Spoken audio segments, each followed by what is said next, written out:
Good morning to all. Here we are going to study hemodialysis. So, what is hemodialysis? How it works and what is its function? तर ते आपण यात बघू. When renal function falls below 5 to 7% accumulation of harmful substances in blood begins. जेव्हा renal function काम कमी करतं means when renal function falls below 5 to 7% कमी काम करतं. Accumulation of harmful substances in blood begins. जे हार्मफुल सबस्टन्सेस आहे त्यांचं काय होते, ॲक्युमुलेशन होते मीन्स ते कलेक्ट होते इन ब्लडमध्ये. Such condition the person has to go for artificial means of filtration of blood. तर त्याला काय, त्या कंडिशनला काय, त्याला आर्टिफिशियल यूज करावं लागते फॉर फिल्ट्रेशन ऑफ ब्लडचं फिल्ट्रेशन होण्यासाठी. You have already studied about hemodialysis wherein dialysis machine is used to filter blood. तर डायलिसिस मशीनचं काम असते ब्लडला फिल्टर करायचं. ही haemodialysis blood is filter outside the body using dialysis unit.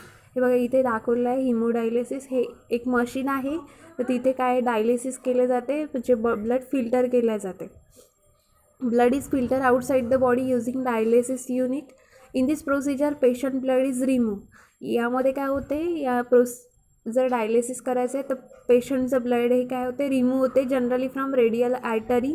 कुठनं, रेडियल आर्टरीपासून. It is pass through a cellophane tube that acts as a semi permeable membrane. हे पास होते कुठे, cellophane tube that acts as a semi permeable membrane. The tube is immerse in a fluid called dialysate. जो tube आहे तो immerse केले जाते, त्यालाच काय डायलस्टेट म्हटलं जाते. आणि is isosmotic to normal blood plasma. Hence only excess salts if present in plasma pass through the cellophane tube into the dialysate. तो काय करते, एक्सेस साल्ट्स ज्याच्यामध्ये प्रेझेंट आहे तो plasma pass through cellophane tube, त्या cellophane ट्यूबमध्ये pass करते into dialysate. हे इथे डायलस्टेट आहे. Waste substances being present in the dialysate move from blood into the dialysing fluid. जे वेस्ट सबस्टन्सेस आहे अपसेंट इन द डायलस्टेटमध्ये absent move from blood into the dialysing fluid. हे कुठे move होते, dialysing फ्लुइडकडे ब्लडपासनं. तर filter blood is return to vein. जे फिल्टर ब्लड झालेलं आहे ते आपण पहिले इथनं घेतलेलं आहे आर्टरीपासनं, देन मग ते कुठे रिटर्न होते, return to vein. In this process, it is essential that anticoagulant like heparin is added to the blood while it passing through the tube and before resending it into the circulation. जे essential अँटीकॉग्युलंट आहे, म्हणजे blood हे clot नाही झालं पाहिजे, तर त्याच्यामध्ये काय अँटीकॉग्युलंट फॅक्टर जो आहे हिपॅरिन, तो त्याच्यामध्ये ॲड केला जातो. And before resending it into the circulation adequate amount of antiheparin is mix. The blood has to move slowly through the tube and hence the process is slow. Filter झालेले blood काय move होते आणि हेच this process is slow. Then second dialysis आहे peritoneal dialysis. तो peritoneal dialysis means काय होते, in this method the dialysing fluid is introduce in abdominal cavity. तर ते डायलिसिंग फ्लुइड आहे जे फिल्टर केलेलं आहे ते कुठे इंट्रोड्यूस केले जाते, ॲब्डोमिनल कॅव्हिटी, जे ॲब्डोमिनल रिजनला प्रेझेंट असते त्यालाच काय पेरिटोनियल कॅव्हिटी म्हटले जाते. तर peritoneal membrane act as semi permeable dialysing membrane. जे पेरिटोनियल मेम्ब्रेन आहे म्हणजेच ॲब्डोमिनल लेअरवरची जे मेम्ब्रेन आहे त्याला काय डायलिसिंग मेम्ब्रेन म्हणते. ते is semi permeable. Then toxic wastage and extra solute pass into the fluid. Toxic wastage जे टॉक्सिक आहे, एक्स्ट्रा सोल्यूट्स आहे, ते पास कशा थ्रू होते, into the fluid. This fluid is drain out after prescribe period of time. ते fluid जे आहे extra toxic वेस्टवालं ते प्रिस्क्राईब केले जाते certain period of time. Then peritoneal dialysis can be repeated as per the need of the patient. Peritoneal dialysis repeated केले जाते जर पेशंटची नीड असेल तर. then it can be carried out at home, at work or while traveling, but it is not efficient as hemodialysis.